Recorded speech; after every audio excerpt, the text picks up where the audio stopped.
Think, feel, act. It's what we do as humans. And once you really understand this cycle, you can use this tool, think, feel, act, to not only understand why you do what you do, but to get in touch with the thoughts and feelings that lead you to take action for your own life. Whether you want more self-confidence, self-esteem, to go for that promotion, to not snap at your loved ones, or to speak to your perfect self with more kindness, to heal your body, to start that exercise or meditation practice you've been talking about, and moving from to-do list to to-do list like I have done in the past. All of this self-care, all of this self-love, it all starts with understanding the think, feel, act cycle and how to apply it to your one perfect human life. Stay tuned, my love. It's gonna be a good one. You're listening to Feminist Wellness, the only podcast that combines functional medicine, life coaching, and feminism to teach smart women how to reclaim their power and restore their health. Here's your host, nurse practitioner, functional medicine expert, herbalist, and life coach, Victoria Albina. Hello, my love. I hope this finds you doing so well. When this podcast goes live, I will be on a plane to San Francisco to do some small group life coaching work, and I am so excited. Before I could get on this plane this morning in the future, what a funny thing to say, I will have taken a series of actions, both small and big. I will have woken up, brushed my teeth, said my daily affirmations, told myself I loved me, which I do to start off each and every day. I will have done my future self-planning, exercised, breath worked, because that's a verb, sure, and I will have eaten a nutritious breakfast, though I do often fast when on a flight, but that is neither here nor there. In addition to these small daily actions, I also spent the last 20 years in health and wellness, becoming a nurse practitioner, getting certified as a life coach, and there were hundreds of actions I took to get where I am. Actions that set me up to do this work, to support women in learning how to manage their minds, to understand the thought work model we're here to discuss, you and I.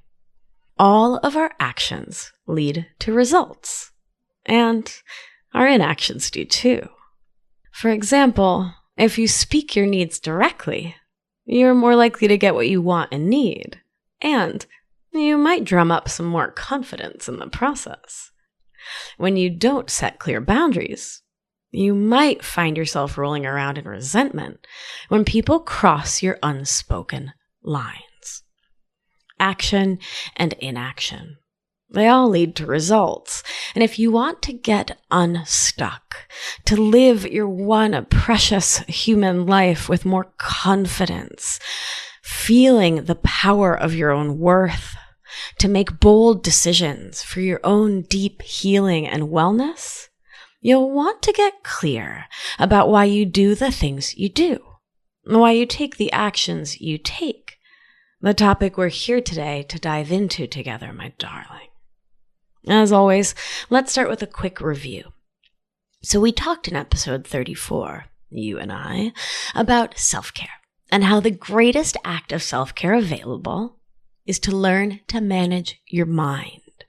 So you don't need to buffer against your own feelings with self-care actions. You can learn to raise your awareness around your thoughts, sentences in your mind, sentences that you use to judge everything. Yourself, your life, your job, the world, your past, your present, your future. It's super common to conflate your thoughts with facts, to believe the old stories that your brain loves to roll around in because they're cozy and comfortable, and you're used to them. You've likely had them for quite a while, maybe even your whole life or most of it. especially if your inner child is holding tight to a story, a narrative from when you were 5 or 8 or 12. Episode 35 is all about thoughts. And while we're on the subject, and episode 22 is all about your inner child. So, 35 is all about thoughts, and it's worth a listen before proceeding. So, we often believe our often uncomfortable thoughts that are comfortable in that way that tight old ouchy shoes can be comfortable because it's the discomfort we know and trust, because we know it, right? There's that old saying, the devil you know. And it's super common to believe those old thoughts that you're not enough, that you have to take care of everyone else before yourself, that it's rude or selfish to put yourself first or speak up for yourself. We often believe those thoughts to be fact, when they're just a cognition. They're just a story. And there is nothing shameful about having your old thought stories. You just get to choose each and every day if holding on to them serves you. And your feelings, a sensation in your body, as discussed in episode 36, are a response to your thoughts. So we talk when we're doing our thought work about feelings as one word at a time, because how are you going to process like 10 different feelings words at a time? Recognizing that your feelings live in your body and are held there, held deep in your cells, in your biochemistry. So feelings like sad, joyful, anxious, disappointed, grateful. Each of these emotions create physical responses in your body, again, mediated by the 2 branches of the vagus nerve. So if you're feeling anxious, says the New Yorker, right? This town is like run on caffeine, alcohol, and anxiety, and a touch of ennui. Maybe more than a touch. But anyway, if you're feeling anxious, your heart rate may go up.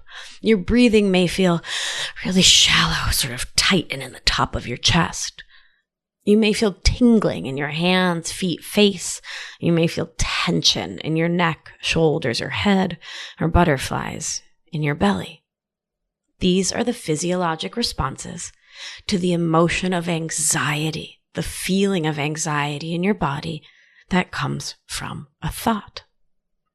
Important to pause here as a scientist to say that sometimes a bodily sensation is automatic, like when you get triggered and your vagus nerve sends you into a fight-flight response of anger, fear, panic, etc.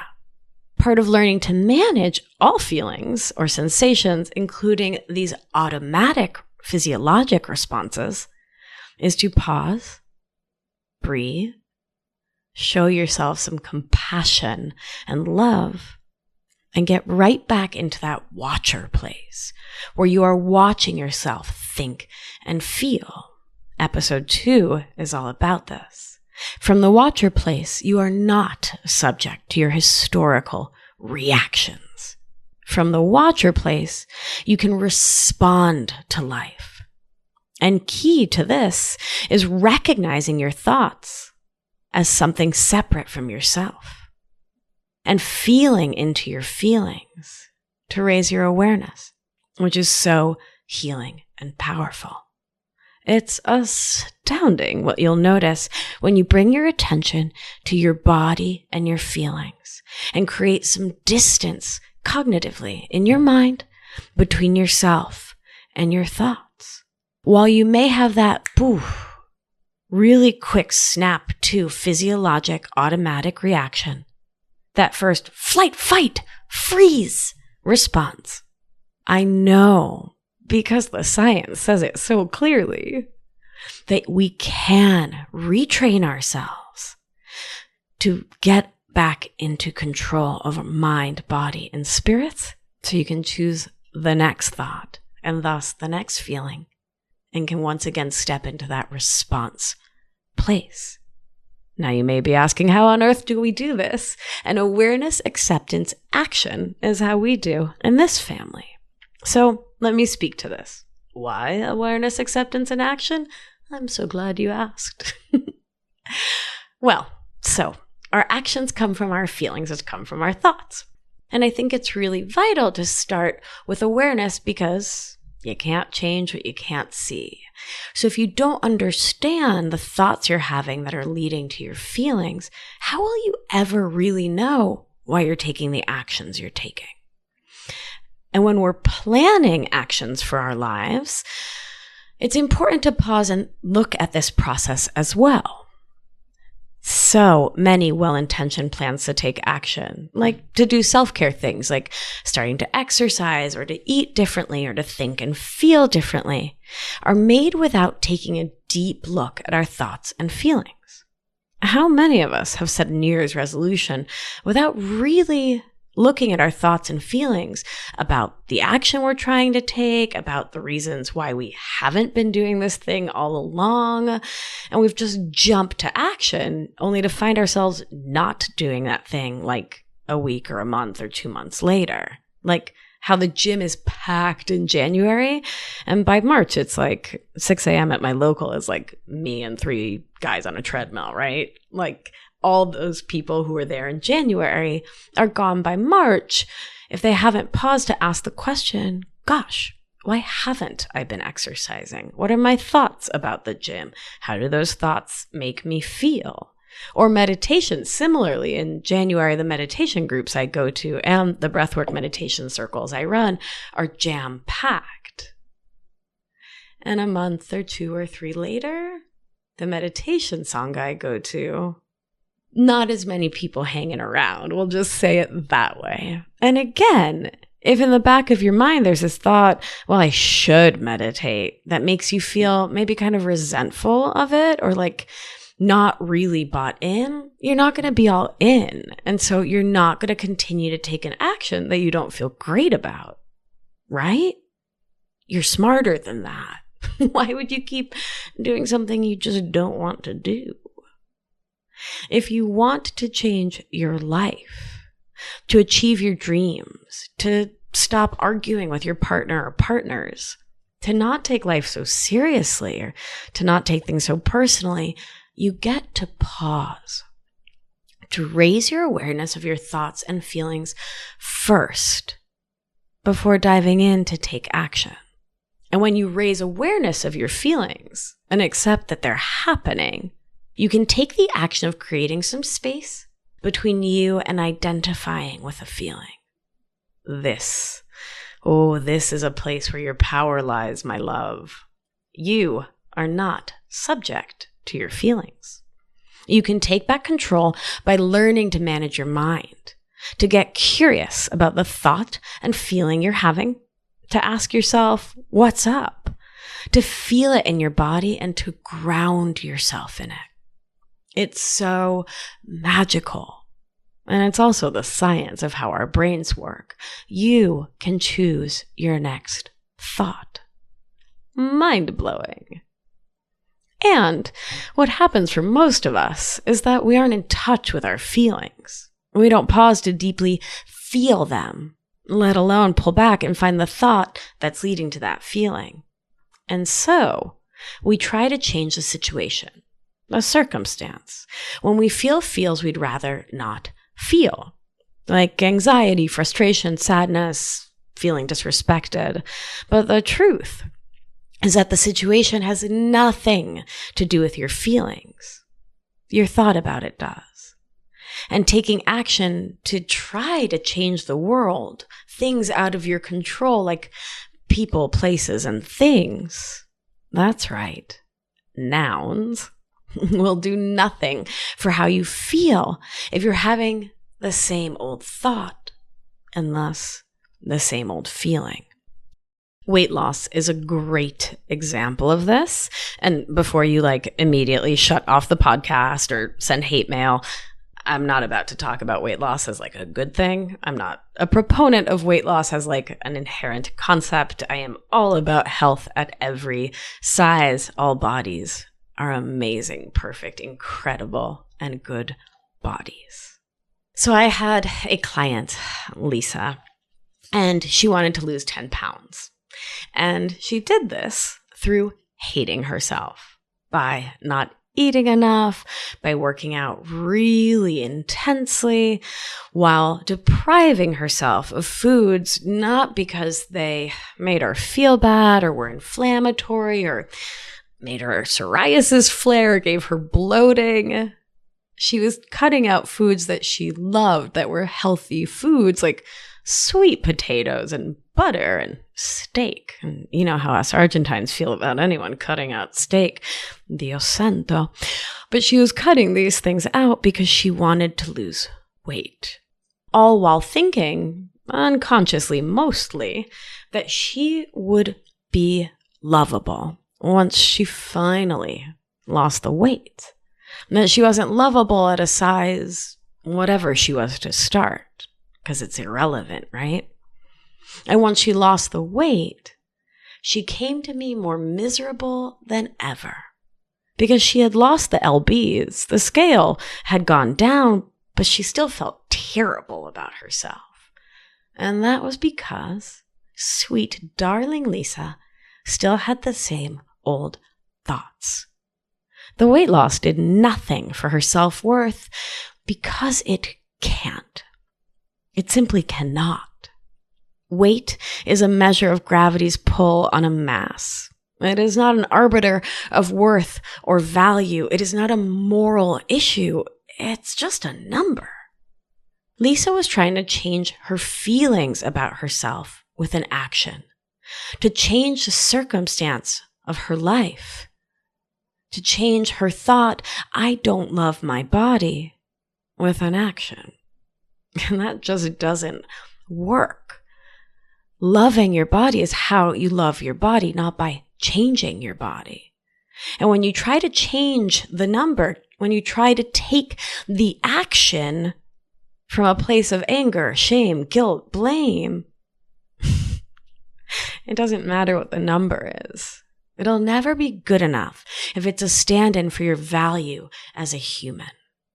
And if this issue of weight doesn't resonate for you, fill in the blank.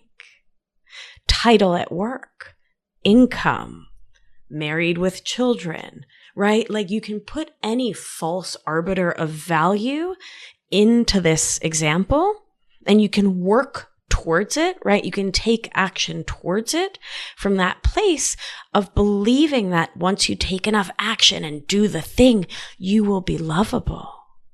While the truth is, you are perfectly lovable now. You just get to practice that thought. There's not an action in this world that's going to make you feel that until you decide to practice feeling it. An action I often hear people trying to take is to change how you feel without connecting into the thought that leads to that feeling. That too just doesn't work without the step of connecting in, feeling your feels in your body, having that somatic experience of them. I've tried it 1,000 times, and the result is always fleeting at best. For example, oh man, I am so anxious at this wedding. I'm just gonna pretend to be happy, and that'll work, right? That'll work. Nah, it may work for a minute, sure, but you know this, my darling. It's a cover-up job. And you'll soon have the same old feelings unless you're really pausing to look at your thoughts, to ask, why am I telling the story that I'm so anxious at this wedding? What is it about being here around these people on this day? What's the story I'm telling? What are my thoughts that are leading me to feel anxious? And how would I rather feel?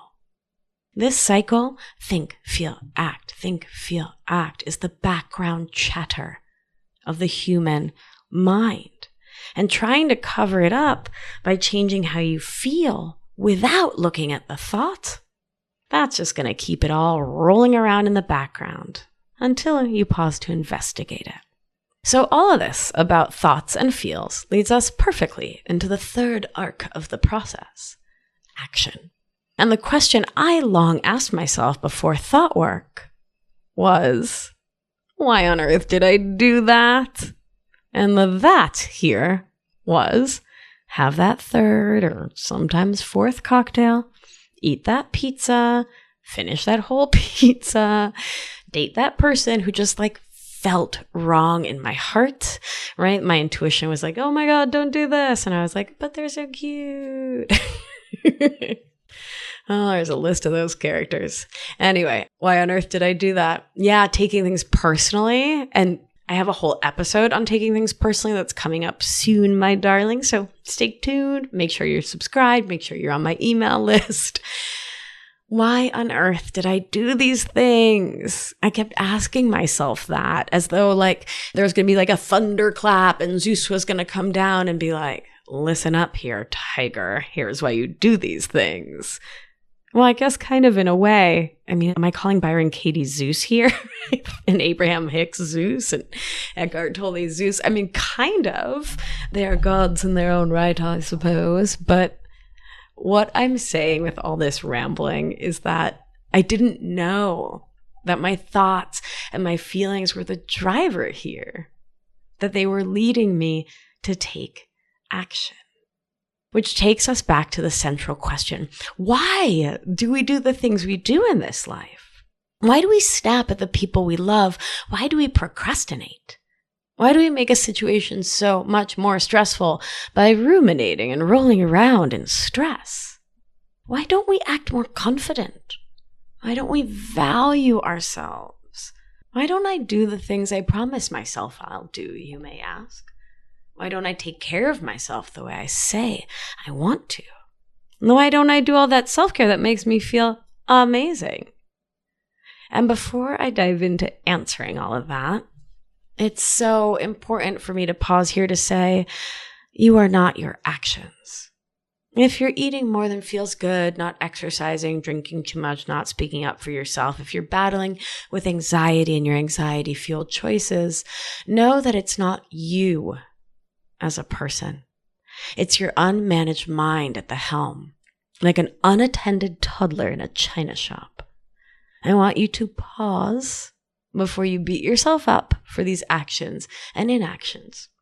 It simply doesn't serve you, my darling. It gets you nowhere. Remember, your thoughts create your feelings, lead to your actions. So every time you think thoughts like, why can't I do this? Why can't I make time for self-care? I'm the worst. Then you're going to feel bad about yourself. And the action you're going to take in response is to roll around in your self-defeating, self-recriminating thoughts and not loving yourself just as you are and holding space for change. I want to encourage you to do the latter. That is, to pause, breathe, give yourself love, care, and gentleness. Everything is okay, my love. There's no problem here. You're just growing. And yes, that's painful and challenging. Yes. And let me tell you, it's so worth it. And what you're going through, feeling like your actions are inexplicable, is totally normal and common. Most of us feel that way often. There's nothing wrong with you, my love. And the way to shift the habits you've had in your life is learning to apply the think, feel, act cycle every single day. And most of this, all of this, is new to most of us. We aren't taught this in school or even in therapy. So logically, your brain says, if I do the thing, I'll be worthy, lovable. And my darling, you've heard me say it before and you'll hear me say it again. You are completely and utterly perfect, just as you are. You don't need to change a darn thing to be a good person, and you do get to make different decisions if you want to live this life in a different way. And the way to do that is to start taking stock of your thoughts and the feelings they produce, knowing you take action based on how you feel at the time of taking action. Everything you do or don't do is because of sensation or feeling in your body, which is such good news. The more awareness you have of what your body is telling you, the more information you have to guide you in understanding your actions.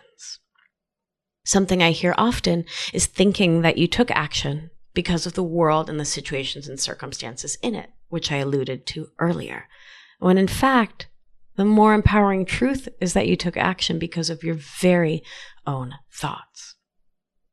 An example of folks sort of getting that backwards that I see often is about responding to an urge or desire and blaming the situation. Like you may feel the urge to eat food that you know makes you feel bad, or to have that third cocktail, or to send an angry reply email or text, or to speak to those you love with annoyance, all without pausing. We've all done these things or similar things. I know I have. And it makes sense if you don't understand what's driving your actions. You have a desire, a feeling that comes from a thought, and you respond with an action. Eating something, having another drink, hitting send, raising your voice.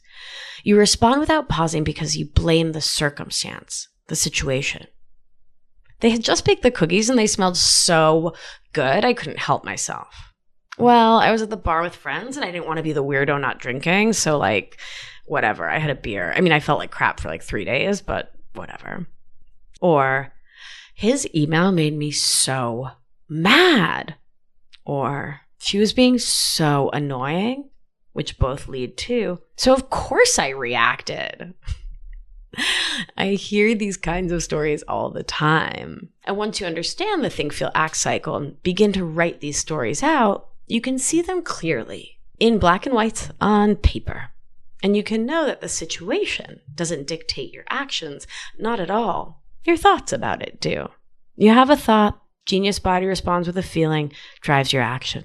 The reason you ate food that doesn't serve you wasn't because a cookie or whatever exists. The reason you wrote an angry email wasn't because someone wrote words in an email to you.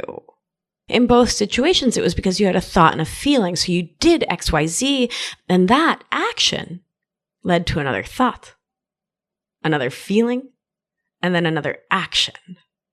For example, you smelled the cookie, you wanted the cookie, you had a desire, and the thought, I want cookie.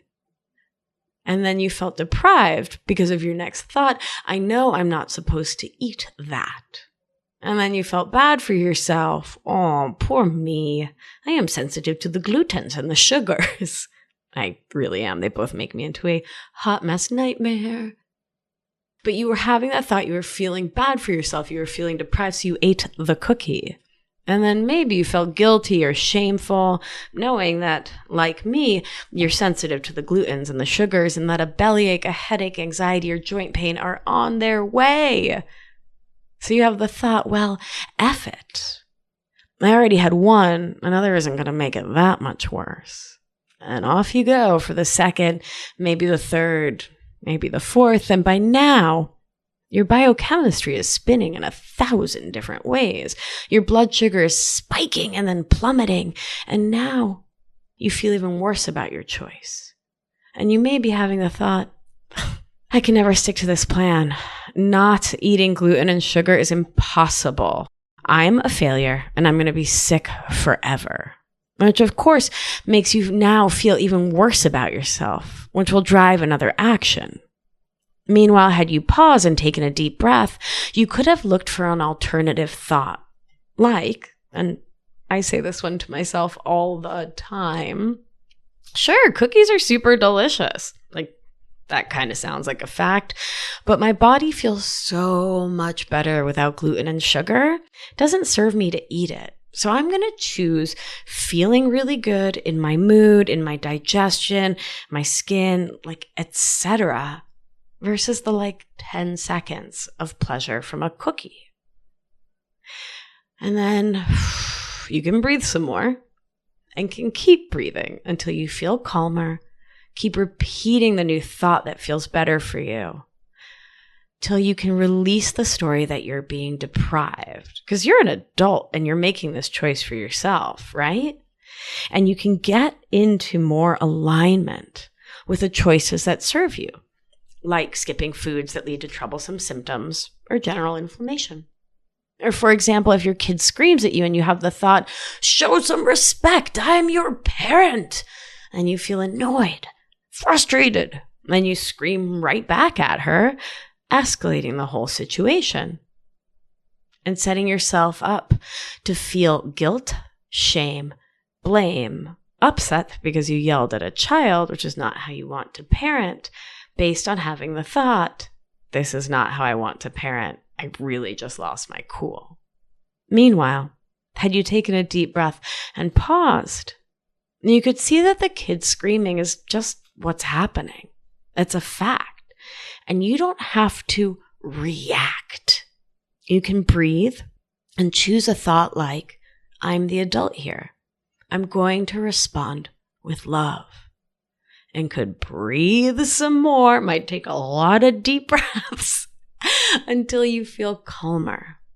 And then instead of reacting, you can respond. You can choose that action and can talk to your kid in a gentle, loving way about house rules and how you've agreed to behave. The screaming kid never causes you to scream. Your thoughts and feelings do.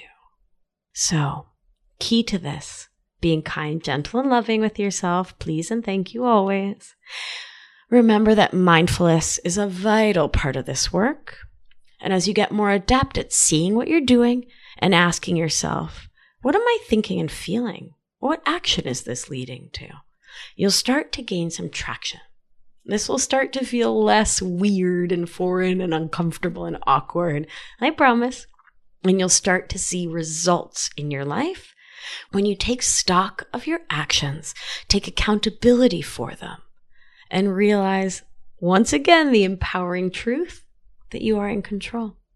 And one of the greatest gifts of this work is knowing that you're not some terrible person who makes terrible decisions and takes inexplicable actions.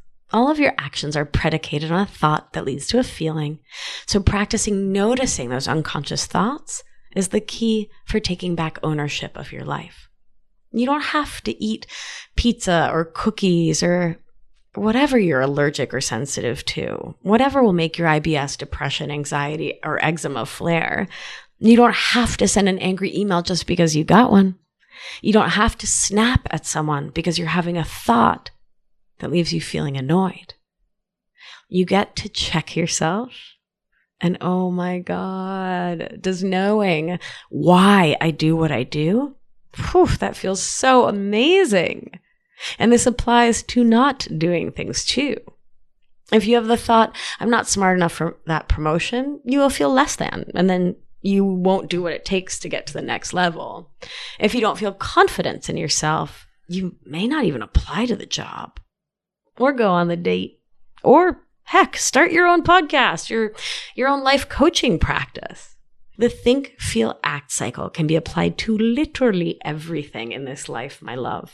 And as always, it starts with awareness. So that is, as it often is, your homework. Pay attention to the actions you take or demur from taking. Ask yourself what you were thinking and feeling before taking action and after. Write it down, rinse and repeat. You'll start to see some fascinating patterns emerge in your life. I know I have. And this, all of this, looking at the think, feel, act cycle in our lives, this is self-care in action. Oh, haha. See what I unwittingly did there? I'm such a nerd. Looking at these cycles, pausing, breathing, writing it all down, and not taking action and blaming it on the world, on our circumstances, that is so powerful. That is true self-care in my book. And yes, get the massage. Yes, take a break with your friends. Yes, take a bath, go walk in nature, do the face mask. I'm about to do a hair deep condition. Yes to it all. And yes, from a place of true self-love. Not taking action because you're not managing your mind. In lieu of getting in touch with your thoughts and feelings. Because you're always stressed and anxious and reactive. Yes, to the self-care actions that are rooted in loving yourself and not covering up the feelings you'd rather not deal with. I'd love to hear all about how you're applying these teachings to your life. To drop me an email to info, I-N-F-O, at my name, victoriaalbina.com. Or follow me on social media at Victoria Albina Wellness and send me a DM. I hope you've enjoyed this wee series on the Think, Feel, Act cycle. Make sure you're subscribed to the show, and if you're enjoying it, I'd be so grateful if you could leave me a rating and review on iTunes.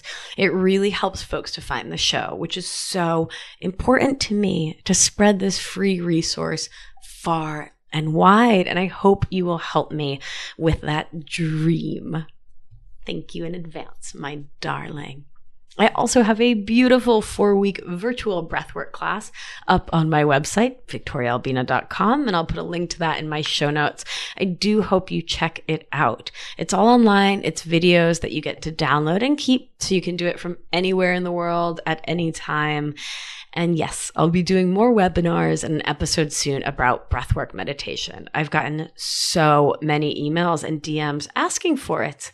So I heard you, my loves. Thank you for speaking up and telling me what you want to hear on the show, what you want to see and hear from me. So keep an eye on your emails. I'm going to be doing some webinars soon all about breathwork, and we'll actually be doing a completely free short breathwork practice in the second half of the webinar. So you're not going to want to miss that. Make sure you're on my email list, and then you won't miss a thing. How convenient is that? All right, my darling. Until next time, my sweet, perfect love. Remember, you are safe, you are held, you are loved. And when one of us heals, we help heal the world. Be well, and I'll talk to you soon. Thank you for listening to this week's episode of Feminist Wellness. If you like what you've heard, head to victoriaalbina.com to learn more.